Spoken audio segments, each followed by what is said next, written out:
Today we have the 2020 Mercedes-Benz E-Class. This vehicle has done just under 45,000 miles. It is a diesel plug-in hybrid vehicle with an automatic transmission. To the left of our steering wheel we have voice control as a feature, and on the right we have cruise control and automatic headlights. Moving on to our screen, we can access our vehicle settings, smartphone integration, media, radio, and navigation.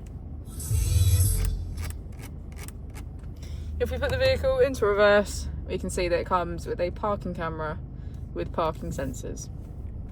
Just below our screen we have our AC with heated seats on either side. As we go into the back of the vehicle, we can see that it has a full leather black interior.